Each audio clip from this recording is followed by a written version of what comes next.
So hello everyone, स्वागत है आप सभी का एक बार फिर से हमारे YouTube platform the physics game पर। और आज इस लेक्चर में हम कवर करने वाले हैं अपने chapter alcohols, phenols and ethers chapter को।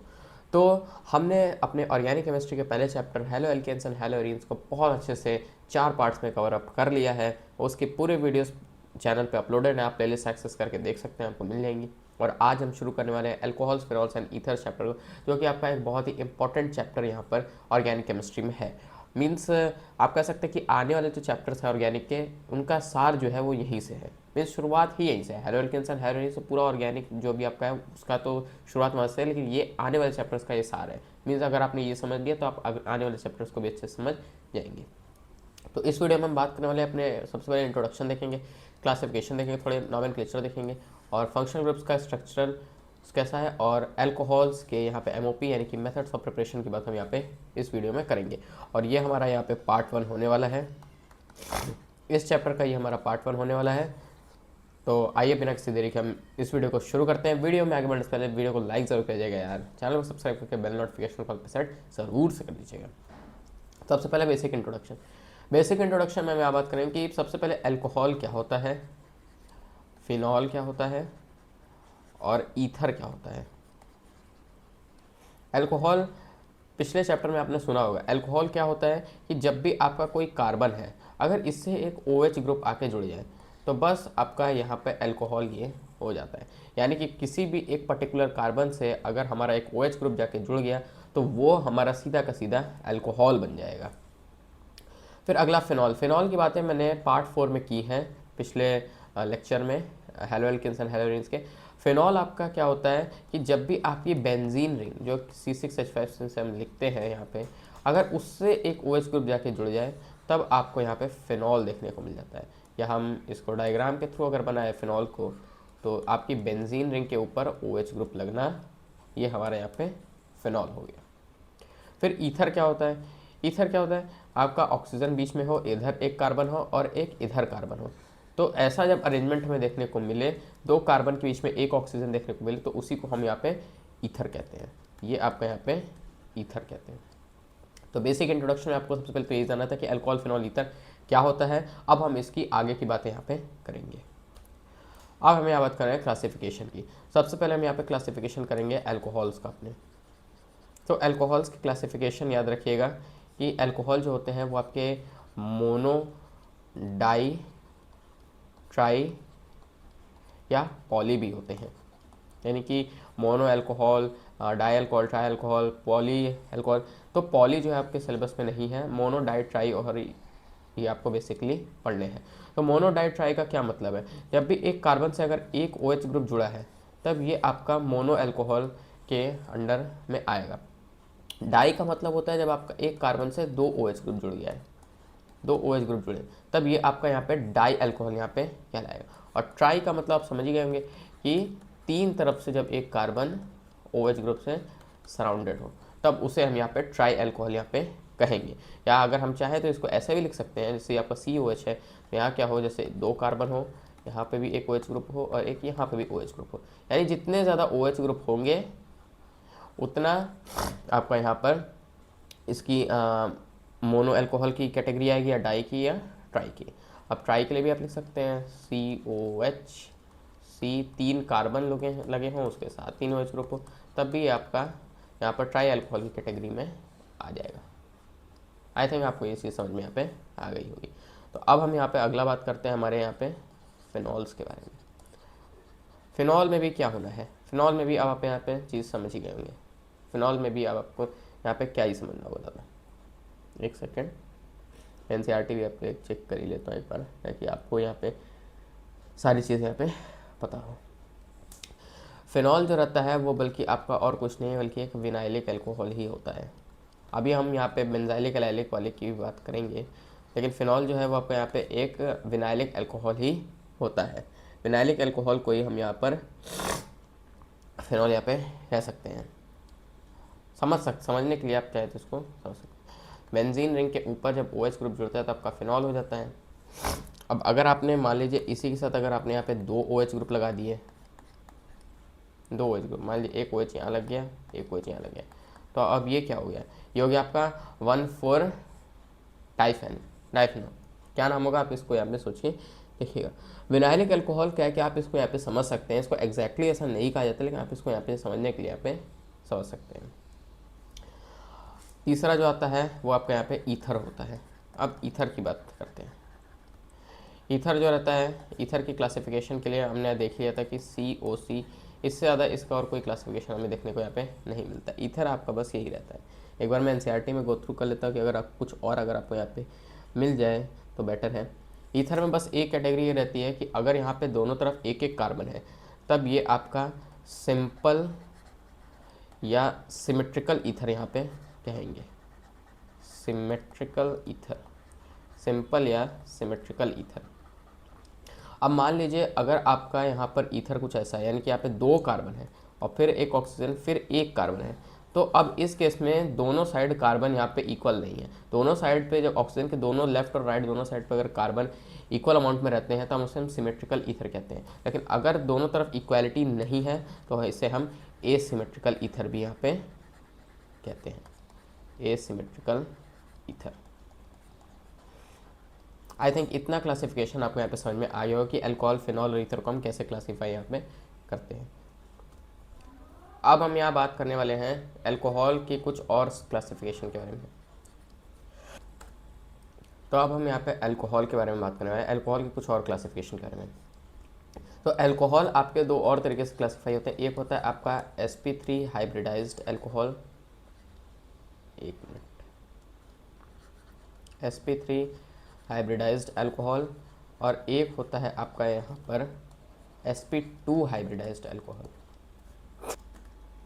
एक होता है आपका sp2 hybridised alcohol, sp2 hybridised alcohol. अब sp3 हाइब्रिडाइज्ड अल्कोहल में आपके यहाँ पे 2 टाइप्स आते हैं। एक होता है आपका यहाँ पे अलाइलिक अल्कोहल, एलाइलिक, और एक होता है आपका यहाँ पे बेंजाइलिक अल्कोहल, बेंजाइलिक अल्कोहल। अब जिसने मेरी video haloalkanes and haloarenes वाली देखी होगी, उसमें पहले ही पार्ट में मैंने वहाँ पे एलाइलिक बेंजाइलिक में यहाँ पे डिफरेंस समझाया था। तो वही सेम चीज़ की बात हम यहाँ पे जस्ट इस चैप्टर में भी वही चीज़ करने वाले हैं। तो एलाइलिक अल्कोहल का आपका मतलब होता है कि अगर डबल बॉन्डेड कार्बन से एक कार्बन जुड़ा हो और अगर उस कार्बन से आपका OH ग्रुप बस आके यहाँ पे जुड़ जाए तो इसी को हम यहाँ पे एलाइलिक अल्कोहल कहते हैं। Halo alkane and hello arene में क्या हुआ था, हमने OH की जगह बस X को रखा था, यानी कि डबल बॉन्डेड कार्बन से अगर एक ऐसा कार्बन जुड़ा हो और अगर उस कार्बन से एक हेलोजन आके जुड़ जाए, इस चैप्टर में यहाँ पे OH ग्रुप आके जुड़ जाए, हाइड्रोक्सिल ग्रुप आके जुड़ जाए, तो उसे हम यहाँ पे एलाइलिक अल्कोहल यहाँ पे कहेंगे। अब बेंजाइलिक की बात करते हैं। बेंजाइलिक क्या होता है आपका, बेंजाइलिक का मतलब कि जब आपकी बेंजीन रिंग हो और इससे एक कार्बन जुड़ा हो और अगर उससे हाइड्रोक्सिल ग्रुप आके जुड़ जाए तो बस इसी को हम यहाँ पे बेंजाइलिक अल्कोहल यहाँ पे कह देंगे। ये होता है आपके यहाँ पे बेंजाइलिक अल्कोहल। अब हम यहाँ बात कर रहे हैं sp2 हाइब्रिडाइज्ड अल्कोहल में। इसमें भी 2 पार्ट्स आपके आते हैं। एक होता है आपका यहाँ पर विनाइलिक अल्कोहल और एक होता है आपका अराइलिक अल्कोहल। मैंने जो फिनॉल की बात पीछे की थी वो वहाँ पे मेरी माफ़ कर दीजिए, मेरी गलती थी, ये विनाइलिक नहीं, ये आपका यहाँ पे अराइलिक अल्कोहल भी इसको आप कह सकते हैं। एक मिनट, इसे आप यहाँ पे अराइलिक अल्कोहल भी कह सकते हैं। ये आपका यहाँ पे अराइलिक अल्कोहल यहाँ पे कहलाएगा। तो विनाइलिक अल्कोहल का मतलब क्या होता है, विनाइलिक अल्कोहल का मतलब है कि डबल बॉन्डेड कार्बन से डायरेक्टली OH ग्रुप जुड़ गया तो आपका ये विनाइलिक अल्कोहल यहाँ पे बन गया। और अगर एराइलिक अल्कोहल की बात करें तो ये आपका बेसिकली और कुछ नहीं फिनॉल ही होता है। और स्ट्रक्चर आप सभी जानते हैं, बेंजीन रिंग के ऊपर एक OH ग्रुप जुड़ना। तो ये आपके यहाँ पर 4 और तरीके के अल्कोहल यहाँ पर आते हैं, जो sp3 हाइब्रिडाइजेशन के साथ आते हैं तो कुछ sp2 हाइब्रिडाइजेशन के साथ आते हैं। अब हम यहाँ बात करने वाले हैं नॉमेनक्लेचर की। तो नॉमेनक्लेचर के लिए मैं तो आपको बेसिकली यही सजेस्ट करूँगा कि अगर आप अपनी NCERT को देखेंगे तो वहाँ पे आपको बहुत अच्छे से सारे के सारे नॉमेनक्लेचर को समझाया गया है। नॉमेनक्लेचर का बेसिकली क्या मतलब है? नॉमेनक्लेचर का मतलब कि कुछ ऐसे कंपाउंड्स जहाँ पर कार्बन ज़्यादा हो और OH ग्रुप कम हो, जैसे कि अगर एक आपका ऐसा कुछ मान लीजिए स्ट्रक्चर आ जाए CH3CH2OH, तो यहाँ पर नोमेनक्लेचर का मतलब क्या हुआ? नोमेनक्लेचर का मतलब कि ऐसे कंपाउंड्स की नेमिंग करना है जिसमें हाइड्रोक्सिल ग्रुप जुड़ जाए, बस उसी को हम नोमेनक्लेचर ऑफ अल्कोहल्स कहते हैं। यानी कि एक तरीके से कंपाउंड्स को नेम देना, उनको नाम प्रोवाइड करना। जो नाम हमें यहाँ पे कुछ कॉमन नेम्स मिलते हैं और कुछ जो अब नए आए हैं उन्हें हम IUPAC नेम भी यहाँ पे कहते हैं। तो अगर हम यहाँ पे देखेंगे तो अगर इस कंपाउंड की हम बात करें तो अगर हम इसे IUPAC नेम के साथ भी देख सकते हैं और कॉमन नेम के साथ भी यहाँ पे हम देख सकते हैं। तो IUPAC नेम ने इसका नाम क्या दिया है? इसका नाम इन्होंने इथेनॉल दिया है। इथेनॉल का मतलब कि 2 कार्बन है तो मतलब इथेन होगा, और OH क्योंकि जुड़ा हुआ है तो ओल हो जाएगा। तो इथेन प्लस अल्कोहल का ऑल लगेगा, तो यहाँ से ई जो यहाँ पे सफिक्स है वो हट जाएगा और ओल यहाँ पे जाके जुड़ जाएगा, तो ये आपका यहाँ पर सीधा इथेनॉल बन जाएगा। तो ये तो इसका IUPAC नेम हो गया। अब अगर हम इसका कॉमन नेम की बात करें तो इसे हम इथाइल अल्कोहल भी यहाँ पे कहते हैं। ये आपका यहाँ पे कॉमन नेम है। ऐसे ही बहुत सारे कंपाउंड्स को हम यहाँ पर कहते हैं। आप चाहें तो आप इसे जाके अपने गो थ्रू कर सकते हैं। मैं कुछ आपको यहाँ पे कंपाउंड्स दे रहा हूँ जिसका आप नाम बताइएगा। मैं यहाँ पे आपको कुछ कंपाउंड्स दे रहा हूँ, इसका आप प्रैक्टिस करके देखिएगा और NCERT में देखेंगे तब भी आपको यहाँ पे समझ में आ जाएगा। फिर एक आपका यहाँ पे मान लीजिए दे दिया मैंने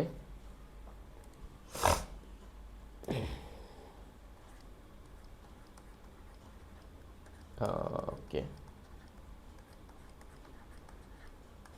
तो इन सारे कंपाउंड्स का आप यहाँ पे IUPAC नेम सर्च करके देखिएगा और प्रैक्टिस करके देखिएगा और कॉमन नेम को भी यहाँ पे देख लेंगे। वैसे NCERT में भी हो सकता है कि आपको ये सेम चीज़ यहाँ पे देखने को मिल जाए। यही बात अब हम यहाँ पे करने वाले हैं फिनॉल्स में। फिनॉल में ज़्यादा कुछ आपको देखने को नहीं मिलता है। फिनॉल में मैं आपको कुछ कंपाउंड्स के नाम बताया था नॉमेनक्लेचर में। जैसे एक होता है आपका यहाँ पर OH ग्रुप और यहाँ पे आपका एक CH3 लग जाए, तब इस कंपाउंड का नाम तो आपका हो जाएगा यहाँ पे ऑर्थोमिथाइल फिनॉल। लेकिन यहाँ पर इसका एक और नाम है जो कि कॉमन नेम है, वो आपका यहाँ पे ऑर्थोक्रेसोल भी इसे हम कहते हैं। यानी कि अगर हम इसको O को मिटा दें तो इसको डायरेक्टली हम क्रेसोल भी कह सकते हैं। या फिर आप ये भी लिख सकते हैं, जैसे मान लीजिए बेंजीन रिंग के ऊपर यहाँ OH ग्रुप हो और एक यहाँ पे CH3 हो, तो ये आपका यहाँ पर मेटाक्रेसोल हो जाएगा। और जो इसका IUPAC नेम है वो क्या हो जाएगा यहाँ पे M मेथिलफेनोल, मेटामेथिलफेनोल। अब एक कंपाउंड आपको और दे रहा हूँ, आप उसका नाम भी यहाँ पे सर्च करके ज़रूर आइएगा। यहाँ पे OH है और यहाँ पे CH3 है। अब इसका नाम क्या होगा आप यहाँ पे देखिएगा, ट्राई कीजिएगा। और एक कंपाउंड और दे रहा हूँ, अगर मान लीजिए OH यहाँ जुड़ा हुआ है और OH यहाँ भी जुड़ा हुआ है, एक और ले लीजिए इसी बात पे। अब इनका नाम क्या होगा आप मुझे कमेंट करके सेक्शन में ज़रूर बताइएगा, कमेंट सेक्शन में। ट्राई भी करेंगे तो भी बहुत बढ़िया यहाँ पे रहेगा। अब हम यहाँ बात करते हैं ईथर की। तो ईथर में भी नेमिंग, ईथर की जो नेमिंग होती है वो कुछ ऐसे होती है। इसे हम कहते हैं एल्कोक्सी एल्केन। यानी कि एल्कोक्सी एल्केन का मतलब कि जैसे अगर ये आपका यहाँ पर एक कंपाउंड दिया हुआ है तो यहाँ किसी भी एक साइड से जब दोनों साइड पर कार्बन इक्वल हो तो ये सिमेट्रिकल ईथर होता है। तो आप चाहें तो राइट से भी नेमिंग कर सकते हैं और लेफ्ट से भी नेमिंग किसी भी साइड से आप स्टार्ट कर सकते हैं, लेकिन सिर्फ सिमेट्रिकल ईथर केस में। एसिमेट्रिकल ईथर के केस में आपको वहाँ पे थोड़ा बहुत ध्यान देना पड़ता है। जैसे एल्कोक्सी एल्केन की अगर हम यहाँ पे बात करें तो यहाँ क्या हो जाएगा, ये आपका एक कार्बन है और एक कार्बन ये है, तो ये क्या हो जाएगा, ये हो जाएगा आपका मिथॉक्सीमीथेन।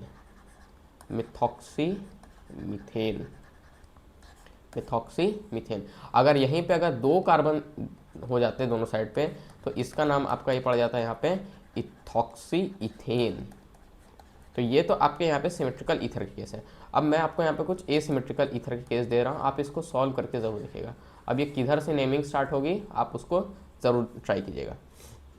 और ऐसे भी दे देता हूँ। तो इन सब की नेमिंग भी आप यहाँ पे करके देखेंगे, NCERT में गो थ्रू करेंगे तो आपको यहाँ पे समझ में सब कुछ यहाँ पे आ जाएगा। तो नॉमेनक्लेचर में आपका बस इतना सही है। अब हम यहाँ बात करने वाले हैं थोड़ा बहुत स्ट्रक्चर्स ऑफ फंक्शनल ग्रुप्स के बारे में। एनसीईआरटी में देखेंगे तो आपको बहुत अच्छे अच्छे यहाँ पे common name, IUPAC name, ethers के, अल्कोहल्स के, सबके आपको यहाँ पे दिए हुए हैं। तो आपको बिना किसी टेंशन के अपने एनसीईआरटी को थ्रू करिए, आपको सब कुछ मिल जाएगा। और जितने भी इंटेक्स बेस्ड क्वेश्चन हैं या सॉल्व कराए गए क्वेश्चन एनसीईआरटी में, सब के साथ आप ज़रूर यहाँ पे अच्छे से पढ़िएगा, क्योंकि कहीं से भी कुछ भी आ सकता है। एग्जाम आजकल ऐसा हो गया, कहीं से भी कुछ भी आ सकता है। फिर हम यहाँ बात करें स्ट्रक्चर्स ऑफ फंक्शनल ग्रुप्स, यानी कि अल्कोहल, फिनॉल और ईथर का जो स्ट्रक्चर है उसे हम किस तरीके से समझ सकते हैं। तो देखिए, सबसे पहले हम यहाँ बात करते हैं अल्कोहल का। तो अल्कोहल का अगर हम एक स्ट्रक्चर ड्रॉ करके देखें, जैसे हम एग्जांपल लेते हैं यहाँ पे मिथेनॉल का, जैसे आपका एनसीईआरटी में दिया हुआ है। तो हम मिथेनॉल में जो आपका एंगल बनता है वो कुछ इस तरीके का होता है। सी अगर आपका यहाँ पे एक एच यहाँ रहेगा, एक यहाँ पे और एक एच यहाँ पे, और इसके साथ आपका जो यहाँ पे OH बॉन्ड बनता है, इनके बीच में जो एंगल रहता है वो आपका 108.9 डिग्री का होता है, जो कि स्लाइटली लेस देन होता है टेट्राहेड्रल एंगल से, slightly less than tetrahedral angle, slightly less than tetrahedral angle. इसका जो एंगल बनता है वो टेट्राहेड्रल एंगल से स्लाइटली लेस देन होता है। अब क्यों होता है? क्योंकि टेट्राहेड्रल एंगल जो रहता है वो 109 डिग्री का होता है, 109 डिग्री और 28 इसका होता है, लेकिन ये 108.9 है, तो इसे हम कह सकते हैं कि स्लाइटली लेस देन होता है इसका स्ट्रक्चर टेट्राहेड्रल एंगल से। और फिर अगर हम यहाँ पर इसके बॉन्ड लेंथ की बात करें, तो इसका बॉन्ड लेंथ जो यहाँ पे रहता है वो आपका 142 पैकोमीटर का होता है। तो ये बात तो हमने यहाँ पे अल्कोहल कर ली। अब हम यहाँ बात करेंगे फिनॉल की। अब फिनॉल में अगर हम बात करें, तो अगर फिनॉल जो रहता है, आपका जो फिनॉल होता है, फिनॉल में अगर हम ड्रॉ करेंगे स्ट्रक्चर को, तो मान लीजिए कुछ ऐसा स्ट्रक्चर आपका यहाँ पे है। अब इनके बीच में यहाँ पे देखिए एक O रहेगा और एक ऐसे रहेगा। तो यहाँ जो बॉन्ड एंगल बनता है, यहाँ जो बॉन्ड एंगल बनेगा वो आपका डायरेक्टली 109 डिग्री का होगा। 109 डिग्री का होने का मतलब कि ये आपका टेट्राहेड्रल एंगल को यहाँ पे अचीव कर लेता है। यहाँ पर OH ग्रुप, क्योंकि एक यहाँ पे आप देखेंगे तो sp2 हाइब्रिडाइज्ड कार्बन रहता है, तो 109 डिग्री का रहता है। तो 109 डिग्री होने की वजह से इसका जो बॉन्ड एंगल रहता है वो टेट्राहेड्रल एंगल के जस्ट बराबर ही होता है, 109 डिग्री का। और इसकी जो बॉन्ड लेंथ होती है वो 136 पैकोमीटर की, 136 पैकोमीटर का इसका बॉन्ड लेंथ यहाँ पे होता है। अब क्यों इसका टेट्राहेड्रल एंगल के जस्ट होता है और इसका बॉन्ड लेंथ 136 पैकोमीटर यानी अल्कोहल से कम क्यों होता है? क्योंकि यहाँ पर आपको sp2 हाइब्रिडाइजेशन एक तो देखने को मिलती है, और दूसरा यहाँ पे डबल बॉन्ड का कैरेक्टर, डबल बॉन्ड का कैरेक्टर जो रहता है वो टूटने में यहाँ पर असहाय होता है, मीन्स जल्दी ये टूटता नहीं आसानी से। और इसकी वजह से क्या रहता है कि कॉन्जुगेशन में भी चला जाता है, जैसे मैंने बताया था पिछले लेक्चर में कि इसका यहाँ पर जो पाई इलेक्ट्रॉन रहेगा और इसका जो सिग्मा रहेगा, ये दोनों एक दूसरे के साथ कॉन्जुगेशन में चले जाएंगे, और कॉन्जुगेशन में जाने की वजह से बॉन्ड यहाँ पे डबल बॉन्ड बन जाएगा, डबल बॉन्ड का कैरेक्टर देखने को मिलेगा, जो कि तोड़ना बहुत ही मुश्किल होगा। इसलिए इसका जो बॉन्ड लेंथ होता है ये मिथेनॉल से कम होता है। अब हम यहाँ पे बात करने वाले हैं ईथर का। अब ईथर में क्या रहता है? ईथर का जो स्ट्रक्चर रहता है, ईथर में क्या रहेगा आपका O ऐसे है मान लीजिए। अब यहाँ पे एक C और एक C, अब इसके साथ आपका एक H ऐसे, एक H ऐसे, यहाँ पे भी वही रहेगा। तो अब इनके बीच में जो बॉन्ड एंगल आएगा, इनके बीच का जो बॉन्ड एंगल रहेगा, ये हमारा टेट्राहेड्रल एंगल से स्लाइटली ग्रेटर देन होगा। यहाँ पे होगा slightly greater, slightly greater than tetrahedral angle, tetrahedral angle से स्लाइटली ग्रेटर होगा, टेट्राहेड्रल एंगल से स्लाइटली ग्रेटर, और 111.7 डिग्री का टेट्राहेड्रल एंगल होगा। और यहाँ जो बॉन्ड लेंथ होगी वो 141.7 पैकोमीटर की यहाँ पे बॉन्ड लेंथ होगी। आई थिंक अब आपको इतनी चीज़ें यहाँ पे समझ में आई होंगी कि अल्कोहल में बॉन्ड लेंथ और बॉन्ड एंगल, फिनॉल में भी, ईथर में भी किस तरीके का रहता है, नेचर कैसा है। बाकी डीप में जाने के लिए आप अपनी एनसीईआरटी को थ्रू कर लीजिए, जो कि यहाँ पे आपको देख के बता सकता हूँ। और यहाँ पर इलेक्ट्रॉन पेयर्स के रिपल्शन होते हैं, उससे भी यहाँ पे इम्पैक्ट इन पे पड़ता है। अब हम यहाँ बात करने वाले अपने methods of preparation of alcohols की, मतलब हम अल्कोहल को किस तरीके से बना सकते हैं। अल्कोहल को बनाने के लिए सबसे पहला मेथड होता है कि हम एल्कीन से बना सकते हैं, फ्रॉम एल्कीन्स। एल्कीन से डायरेक्टली कैसे बनेगा, जैसे मान लीजिए डबल बॉन्ड का ये है, ये कुछ ऐसा आपका स्ट्रक्चर दिया हुआ है। अब यहाँ पे आप क्या करेंगे, आप H प्लस और OH माइनस आयंस यहाँ पे आप डालेंगे। तो अब यहाँ क्या होगा कि यहाँ पर, क्योंकि ये तो एक आपका सिमेट्रिकल एल्कीन है, जैसा सिमेट्रिकल ईथर होता है, ये आपका सिमेट्रिकल एल्कीन है, सिमेट्रिकल एल्कीन है। तो अब यहाँ क्या होगा, सिमेट्रिकल एल्कीन होने की वजह से या तो एक हाइड्रोजन इसके पास आ जाए, या तो एक OH ग्रुप इसके पास आ जाए, या हाइड्रोजन इधर आ जाए, OH ग्रुप उधर चला जाए। तो दोनों केसेस में ये यहाँ पे वर्क कर जाता है। यहाँ पे आपका H आ गया, यहाँ पे आपका OH आ गया।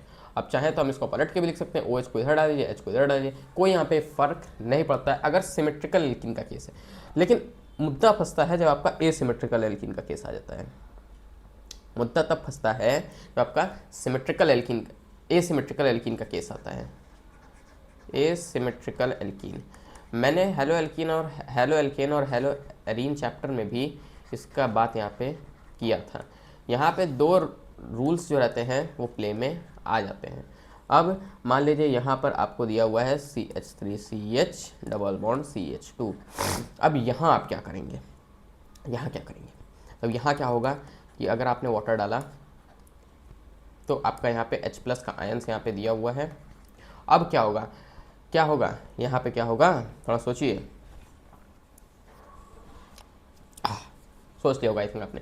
अब यहाँ पे चलेगा आपका मार्कोवनिकॉव रूल, यहाँ पे चलेगा आपका मार्कोवनिकॉव रूल, मार्कोवनिकॉव रूल। मार्कोवनिकॉव रूल में क्या रहता है कि आपका जो हाइड्रोजन रहेगा वो उसके पास जाएगा जहाँ पर आपका हाइड्रोजन ज़्यादा है, यानी कि यहाँ से एक H जो रहेगा वो इस हाइड्रोजन के पास जाएगा जहाँ पे हाइड्रोजन ज़्यादा है, तो CH3 बनेगा। तो यहाँ पे क्या रहेगा, अब यहाँ पे बॉन्ड टूटेगा, यहाँ पे CH3 बना, और जो OH ग्रुप रहेगा, हाइड्रोक्सिल ग्रुप रहेगा, ये उसके पास जाएगा जिसके पास हाइड्रोजन कम है। तो यहाँ पे हाइड्रोजन कम है तो यहाँ पे OH आके जुड़ जाएगा। तो ये आपका यहाँ पर मार्कोवनिकॉव रूल यहाँ पे चल रहा है। मार्कोवनिकॉव रूल का मतलब ये होता है कि हमारा वाटर का केस जब भी हम लेते हैं तो उसका अगर हाइड्रोजन है वो उस कार्बन के पास जाएगा जिसके पास हाइड्रोजन पहले से ज़्यादा है, और OH ग्रुप यानी हाइड्रोक्सिल ग्रुप उसके पास जाएगा उस कार्बन के पास जिसके पास हाइड्रोजन कम है। तो ये हमारा जो प्रोडक्ट बनेगा ये मार्कोवनिकॉव सब्स्टिट्यूटेड प्रोडक्ट यहाँ पे बनेगा, और ये हमारा यहाँ पे मेजर प्रोडक्ट भी होगा। अब एक चर्चा हमने और की थी, वो की थी हमने एंटी मार्कोवनिकॉव रूल की, उसको भी देख लेते हैं। अब यहाँ पे हम बात करने वाले हैं एंटी मार्कोवनिकॉव रूल। एंटी मार्कोवनिकॉव रूल जो रहता है वो जस्ट मार्कोवनिकॉव रूल का उल्टा होता है, यानी जो काम यहाँ पे मार्कोवनिकॉव में होता है एंटी मार्कोवनिकॉव में उल्टा। जैसे आपने एसिमेट्रिकल एल्कीन का केस ले लिया, अब यहाँ पे हमने वाटर डाला, तो अब यहाँ पे अगर आपका H प्लस दिया हुआ है तो अब एसिड के प्रेजेंस में ही पहली बात तो दोनों रूल्स होंगे। तो अब यहाँ से क्या रहेगा, हाइड्रोजन जो रहेगा एंटी मार्कोवनिकॉव में ये उस कार्बन के पास जाएगा जिसके पास हाइड्रोजन कम है, और हाइड्रोक्सी, तो अब इस केस में हाइड्रोजन जो है वो उस कार्बन के पास जाएगा जिसके पास हाइड्रोजन कम है, और OH ग्रुप उसके पास जाएगा जिसके पास हाइड्रोजन ज़्यादा है। तो अब यहाँ पे कैसा बनेगा कंपाउंड, ये बन जाएगा आपका CH3 CH2, ये भी आपका CH2, और यहाँ पे OH जुड़ जाएगा। तो ये जो आपका प्रोडक्ट यहाँ बनेगा ये आपका माइनर प्रोडक्ट या एंटी मार्कोवनिकॉव सब्स्टिट्यूटेड प्रोडक्ट यहाँ पे बनेगा। तो ये आपका यहाँ पे माइनर प्रोडक्ट है। तो हमें मेन मुद्दा ज़्यादातर काम रहता है मेजर प्रोडक्ट से। तो मेजर प्रोडक्ट आपका ये है और माइनर प्रोडक्ट आपका ये है।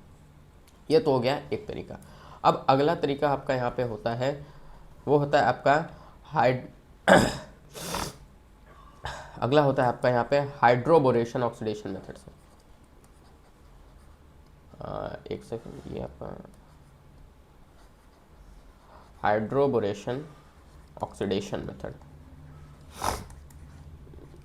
Hydroboration oxidation method, hydroboration oxidation method. अब यहाँ क्या होगा, हाइड्रोबोरेशन ऑक्सीडेशन मेथड में यहाँ पे आपका डाइबोरेन यहाँ पे यूज होता है, यानी कि B2H6 को हम यहाँ पे डाइबोरेन कहते हैं, और यहाँ पे अगर BH3 है तो इसे हम यहाँ पे बोरेन कहते हैं। तो बोरेन डाइबोरेन में यह फ़र्क होता है।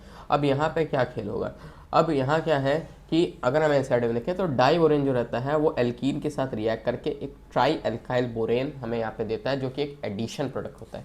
यानी हमें यहाँ पे एक एडिशन प्रोडक्ट मिलता है, सब्स्टिट्यूटेड प्रोडक्ट नहीं मिलता है, एडिशन प्रोडक्ट मिलता है, ऐड होके यहाँ पे प्रोडक्ट यहाँ पे मिलता है। तो यहाँ पे खेल क्या होगा, ये ऑक्सीडाइज हो कर देता है अल्कोहल को हाइड्रोजन पेरोक्साइड के प्रेजेंस में, फिर जाके हमें एक सोडियम हाइड्रोक्साइड से रिएक्ट करके हमें हमारा कंपाउंड यहाँ पे दे देता है। तो इसकी जो रिएक्शन रहती है वो कुछ ऐसे चलती है। इसकी रिएक्शन थोड़ी सी लंबी है, इसलिए देख के करना ही यहाँ पे बेटर है। अब मान लीजिए यहाँ पे आपने रिएक्ट करा दिया यहाँ पे B2H6 से। अब B2H6 से रिएक्ट करने के बाद ये क्या करेगा, ये यहाँ पर कुछ ऐसा प्रोडक्ट बनाएगा। ये आपका CH3 बनाएगा। यहाँ पे थोड़ा सा डायग्राम जो है वो थोड़ा सा टिपिकल है। तो एक यहाँ पे आपका H यहाँ चला जाएगा, अब BH2 यहाँ है। अब यहाँ पे मैं आपको थोड़ा सा बातें यहाँ पे समझाता हूँ। देखिए B2H6 जो है, एक मिनट, हाँ ठीक है, B2H6 जो है ये आपका डाइबोरेन है। अगर हम इसको थोड़ा सा जिस तरीके से यहाँ पे सब्स्टिट्यूट हुआ है, अगर हम इसको ऐसे सब्स्टिट्यूट करके लिखें तो ये आपका HBH2 यहाँ पे यूज होता है। अब यहाँ पे भी क्या हो रहा है, यहाँ पे भी जस्ट आपका मार्कोवनिकॉव का ही काम हो रहा है। मार्कोवनिकॉव एंटी मार्कोवनिकॉव ही यहाँ पे चालें चली जा रही है। जैसे आपने यहाँ पे H2O था, H2O में आपने इसको ऐसे माना था, ये आपका HOH, यानी एक H इधर चला जाए और OH दूसरा यहाँ आ जाए, वही काम यहाँ होगा। एक H जो रहेगा ये हाइड्रोजन उसके पास जाएगा जिसके पास यहाँ पर हाइड्रोजन कम, जिस कार्बन के पास हाइड्रोजन कम है, और BH2 जो है वो उसके पास जाएगा जिसके पास यहाँ पे अभी हाइड्रोजन फिलहाल के लिए ज़्यादा है। एक मिनट, ये आपका CH2 सा शायद, ओके। ये तो लेकिन अभी पूरा काम नहीं हुआ, ये अभी आपका आधा काम हुआ है। अब इसके बाद क्या रहेगा, अगर हम इसको वापस सेम एल्कीन के साथ अगर रिएक्ट कराएं, मीन्स जो एल्कीन हमने यहाँ यूज़ की है ये वाली, सेम यही एल्कीन हम यहाँ पे फिर से यूज़ करें, तो अब यहाँ क्या होगा, अब यहाँ पे प्रोडक्ट फिर से चेंज होगा। अब प्रोडक्ट हमारा यहाँ पे बनेगा CH3 और आपका CH2,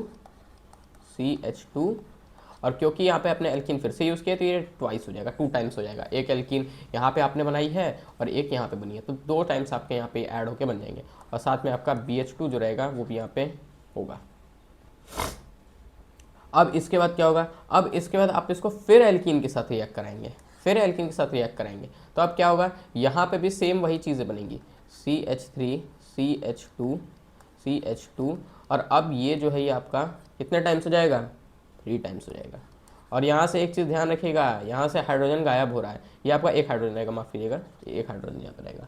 आपका यहाँ से हाइड्रोजन जो है वो एल्कीन के साथ उड़ता जा रहा है, क्योंकि हम यहाँ पर एसिड का भी प्रेजेंस यहाँ पे डाल रहे हैं, तो आपका हाइड्रोजन जो है वो ऐसे गायब होता जा रहा है। अब यहाँ पे खाली बोरेन बचा है, अब खाली बोरॉन बचा है, माफ़ कीजिएगा। अब हम क्या करेंगे, अब यहाँ से हम कुछ चीज़ें यहाँ पे उड़ा देंगे। अब एक बार ये थोड़ा सा यहाँ पे ज़्यादा हो गया, मैं इसको थोड़ा सा रब कर लेता हूँ, या फिर एक काम करते हैं नेक्स्ट पेज पे चलते हैं। हाँ, तो देखिए आपका अब जो कंपाउंड बना है वो कुछ ऐसा बना है, CH3, CH2 और यहाँ पे बोरॉन है। अब यहाँ से हम कुछ चीज़ें माइनस करेंगे। अब हम यहाँ से 3 H2O2 निकालेंगे।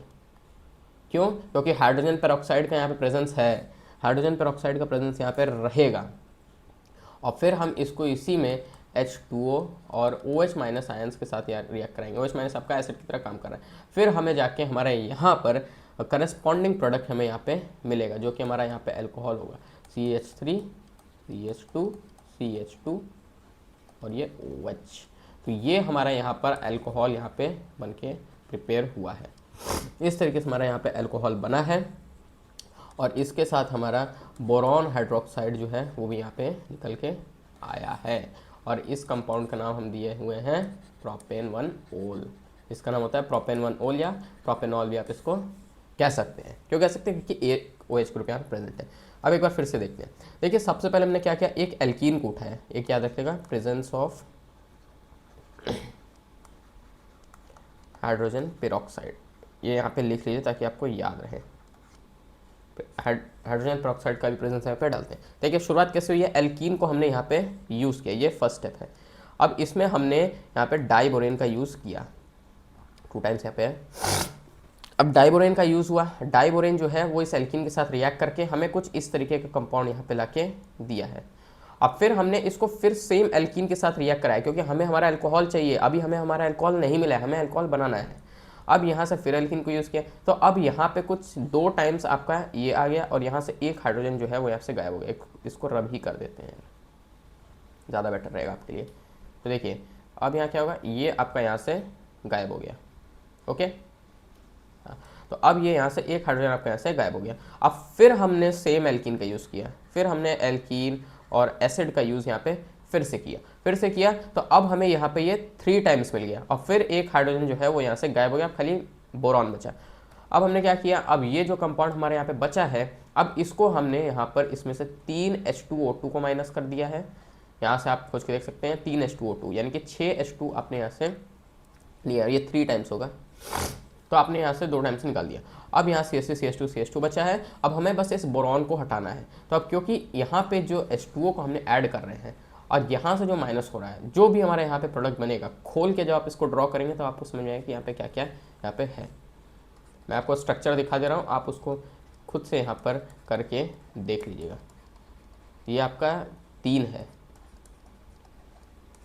CH3 CH2 CH2 और यहाँ पे CH3 CH2 CH2। अब इस कंपाउंड को आप यहाँ पे अच्छे से गो थ्रू कर लीजिएगा, फिर आपको यहाँ पता चल जाएगा कि क्या क्या चीज़ें हमने यहाँ से हटाई हैं, तब जाके हमें ये कंपाउंड यहाँ पे हमारा अल्कोहल यहाँ पे मिला है और बोरॉन हाइड्रोक्साइड भी क्यों अलग यहाँ पे हुआ है। ओके, आई थिंक आपको इस मेथड समझ में आ गया होगा। ये मेथड थोड़ा सा टिपिकल ज़रूर है, लेकिन अगर आप इसको ध्यान से समझेंगे तो आपको यहाँ पे समझ में आ जाएगा, क्योंकि मुझे भी यहाँ पे थोड़ा बहुत डायग्राम बनाने में थोड़ी बहुत प्रॉब्लम होती है, क्योंकि ये थोड़ा सा है वैसा मेथड। ओके, अब हम यहाँ बात करने वाले हैं अपना तीसरा मेथड, जो कि होता है हमारा यहाँ पे by carbonyl compounds. Carbonyl compounds के बारे में हमारा अगला चैप्टर है, जो कि हमारा aldehyde, ketone and carboxylic acids है। तो एल्डिहाइड, कीटोन और कार्बोक्सिलिक एसिड को हम कार्बोनिल कंपाउंड कहते हैं। क्यों कहते हैं? क्योंकि वहाँ पर C डबल बॉन्डों का प्रेजेंस होता है, यानी कि अल्कोहल का प्रिपरेशन एक C डबल बॉन्ड वाले कैरेक्टर के साथ। तो अब हम सबसे पहले यहाँ पे एल्डिहाइड से बनाएंगे। अब एल्डिहाइड से बनाना है हमें। एल्डिहाइड में क्या होगा, जैसे आपका एल्डिहाइड होता है आपका कुछ इस तरीके का, एल्डिहाइड होता है आपका कुछ इस तरीके का। अब यहाँ पे हम क्या करेंगे, यहाँ क्या करेंगे, एक सेकंड गाइस। हाँ, तो देखिए हमने यहाँ पर एल्डिहाइड को यूज़ किया। अब हम यहाँ पे ज़्यादा कुछ नहीं डालेंगे, हम बस डालेंगे यहाँ पे H2 का प्रेजेंस डालेंगे और पैलेडियम एज अ कैटलिस्ट हम यहाँ पे यूज़ करेंगे। जब हम ये काम करेंगे तब हमें जाके हमारा यहाँ पर अल्कोहल जो है वो यहाँ पे मिल जाएगा। प्राइमरी अल्कोहल यानी कि 1 डिग्री अल्कोहल देखने को मिला है। एक चीज़ और, जब एक OH ग्रुप का प्रेजेंट हो तो हम उसे प्राइमरी अल्कोहल कहते हैं। 2 OH ग्रुप हो तो 2 डिग्री और 3 हो तो 3 डिग्री। और यहाँ इसने क्या किया है, बस इसने पैलेडियम ने क्या किया है, इस डबल बॉन्ड को तोड़ दिया है और यहाँ पे H2 को जोड़ दिया है। CH2 यहाँ आ गया, O इसके साथ चला गया, RCH2OH हमारे यहाँ पे बन गया। तो एल्डिहाइड से तो ऐसे बनता है। अब हम यहाँ बात करेंगे कीटोन से कैसे बनाना है। कीटोन से भी हमारा यहाँ पे बनेगा। कीटोन के लिए हम क्या यूज़ करेंगे, RC डबल बॉन्ड OR, ये आपका यहाँ पे कीटोन का स्ट्रक्चर होता है। अब इसको हम रिएक्ट कराएंगे NaBH4 के साथ। NaBH4 सोडियम के साथ, इसका पूरा नाम क्या है आप यहाँ पे सोच के ज़रूर देखिएगा। ओके, इसके साथ रिएक्ट करेंगे तो हमें यहाँ पर RCHOH यहाँ पे मिल जाएगा और एक और R ग्रुप यहाँ पे होगा। तो यहाँ पर अब आपको 2 R ग्रुप मिला है। अब ये आपका क्या होगा, सोचिए, इस तरीके का अल्कोहल आपको यहाँ पे देखने को मिलेगा। अब हम यहाँ बात करेंगे कार्बोक्सिलिक एसिड से कैसे बनाते हैं। कार्बोक्सिलिक एसिड से डायरेक्टली हम बनाने के लिए, कार्बोक्सिलिक एसिड आपका कुछ इस तरीके का होता है, एल्डिहाइड की तरह होता है, बस इसमें एक ऑक्सीजन एक्स्ट्रा होता है। तो इसको हम यहाँ पे रिएक्ट करा देंगे डायरेक्टली LiAlH4 से, लिथियम LiAlH4 के साथ। तो ये हमें डायरेक्टली यहाँ पर RCH2OH दे देगा। ये आपका यहाँ पे 1 डिग्री अल्कोहल ही देगा, आगे का नहीं देगा। 1 डिग्री देख लिया, 1 डिग्री, ये आपका 2 डिग्री होता है, याद रखिएगा। ओके, ये चीज़ भी आपको यहाँ पे ध्यान में रखनी है। अब अगर हम आगे देखें तो बेसिकली अगर ये जो मेथड हमने अभी यूज़ किया है NCERT में देखें तो एक मेथड और दिया हुआ है कि हम कार्बोक्सिलिक एसिड से तो हमने बना लिया है, यहाँ H2 रहेगा आपका। अब एक आपका एस्टर्स से भी बनता है, एस्टर्स। अब एस्टर से क्या रहता है कि हम यहाँ पे कार्बोक्सिलिक एसिड से ही शुरुआत करते हैं, कार्बोक्सिलिक एसिड से हमारी शुरुआत होगी, फिर हम उसको यहाँ पर अल्कोहल के साथ हम इसको पहले ट्रीट करेंगे H+ के प्रेजेंस में, H+ के प्रेजेंस में जो है क्या रहेगा, फिर हमें जाके यहाँ से हमारा एस्टर मिलेगा, एस्टर मिलेगा। एस्टर में क्या रहेगा, ये जो यहाँ से H है ये इसको लेके यहाँ पे भाग जाएगा, इसको लेके भाग जाएगा, अब यहाँ पे R जाके जुड़ जाएगा, तो हमारा ये एस्टर बन गया। अब एस्टर के साथ हम क्या करेंगे, एस्टर के साथ हम यहाँ पे खेल करेंगे थोड़ा सा, यहाँ पे हम हाइड्रोजन को यूज़ करेंगे और एक कैटलिस्ट यूज़ करेंगे, पैलेडियम यूज़ कर लिया।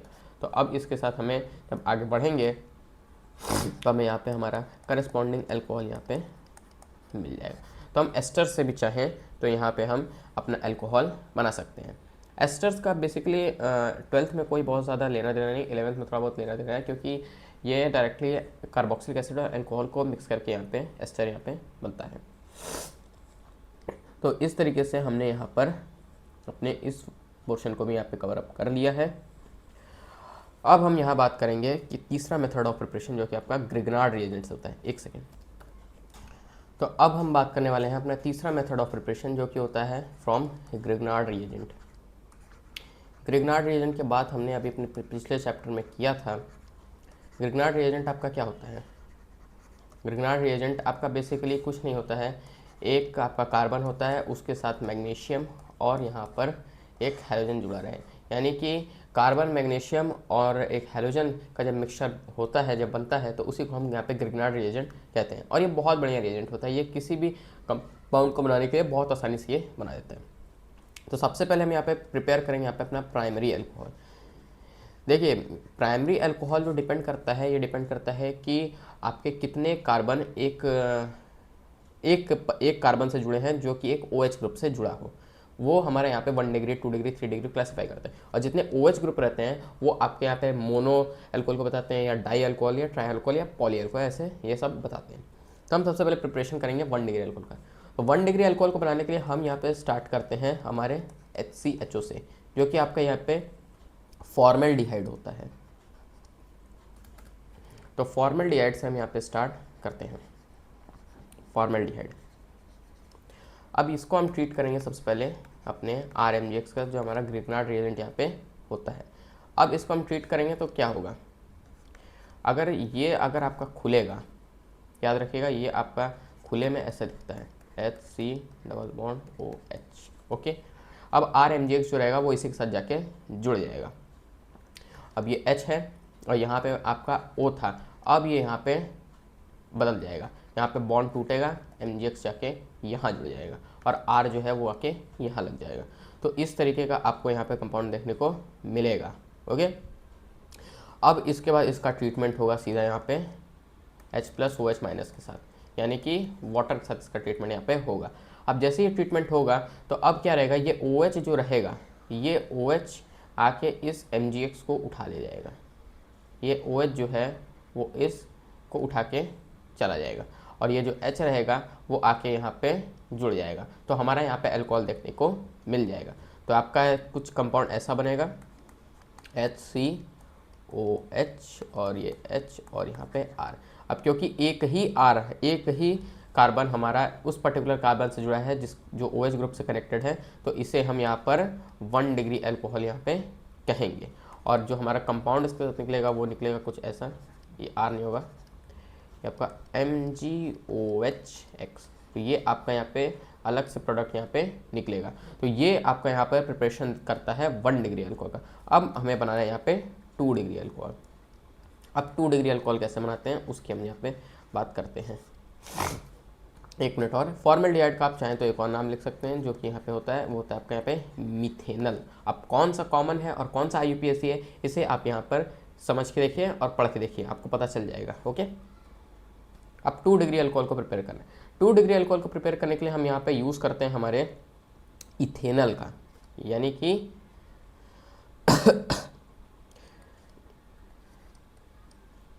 एक सेकेंड।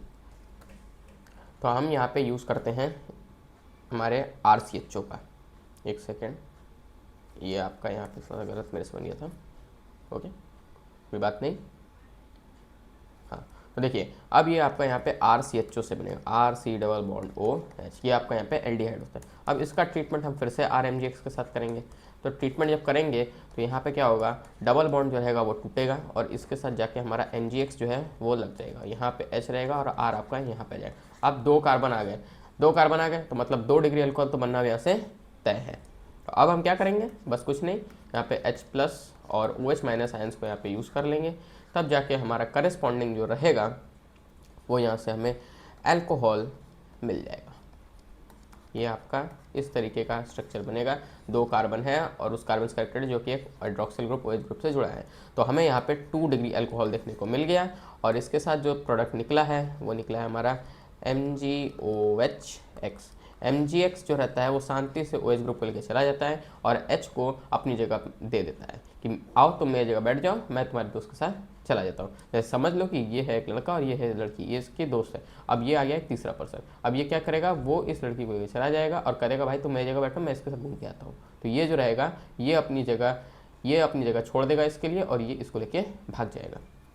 तो इस तरीके से हमारा 2 डिग्री अल्कोहल यहाँ पे बनता है। अब प्रिपरेशन आती है हमारे 3 डिग्री अल्कोहल की। अब 3 डिग्री अल्कोहल कैसे बनाते हैं, क्या हम फिर से एल्डिहाइड लेंगे? ना ना ना ना, इस बार हम यहाँ पे एल्डिहाइड नहीं लेंगे, इस बार हम यहाँ पे लेंगे कीटोन को। यहाँ पे हम यूज़ करते हैं कीटोन। अब यहाँ पहले से ही 2 कार्बन है, हमें बस 1 कार्बन और यहाँ पे लाना है जो कि इससे कनेक्टेड हो जाए, हमें OH ग्रुप यहाँ पे मिल जाए।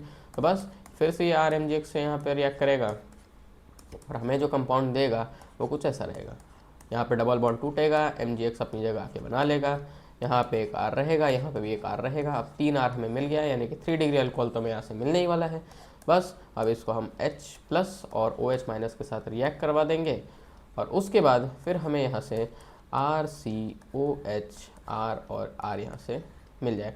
तो इस तरीके से हमें यहाँ पर हमारा 3 डिग्री अल्कोहल भी देखने को मिल गया है। 3 डिग्री अल्कोहल भी यहाँ पे हमारा मिल गया और साइड प्रोडक्ट आप सभी ने देख लिया, यही सेम साइड प्रोडक्ट यहाँ पे भी बनेगा। तो ये होते हैं आपके methods of preparation of alcohol, यानी अल्कोहल को प्रिपेयर करने के यहाँ पे 4 तरीके हमने यहाँ पे देखे हैं। एक पहला हम एल्कीन से बनाते हैं, फिर हम हाइड्रोबोरेशन ऑक्सीडेशन मेथड का यूज़ करते हैं, इसमें भी हम एल्कीन का यूज़ करते हैं तो एल्कीन के अंदर ही मान लेते हैं। फिर हम प्रिपेयर करते हैं इसको कार्बोनियल कंपाउंड्स की वजह से, यानी कि एल्डिहाइड, कीटोन, कार्बोक्सिलिक एस्टर्स की मदद से। और लास्ट प्रिपरेशन हमारी होती है ग्रिग्नार्ड रिएजेंट से। ग्रिग्नार्ड रिएजेंट से अल्कोहल को बनाना सबसे बेस्ट वे है, मैं तो सुटेबल वे सबसे होता है, मैं भी मानता हूँ और सब ये मानते हैं, सबसे सुटेबल वे होता है क्योंकि बहुत आसान होता है इससे बनाना, इससे बहुत ज़्यादा हमें यहाँ पे दिक्कत देखने को नहीं मिलती, आराम से एकदम हो जाता है। तो बस आज की वीडियो के लिए इतना ही। तो अगर आपको वीडियो अच्छा लगा तो वीडियो को लाइक कर देना, चैनल को सब्सक्राइब करके बेल नोटिफिकेशन कॉल पे सेट कर लेना।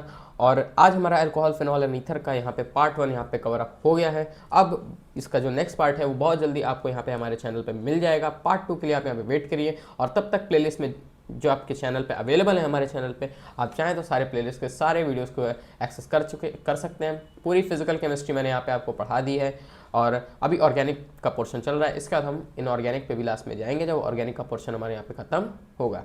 तो ऐसे वीडियोस के लिए हमारे चैनल पे बने रहिए और मिलते हैं फिर किसी एक नए वीडियो में। तब तक के लिए take care, goodbye and all the very best for your future.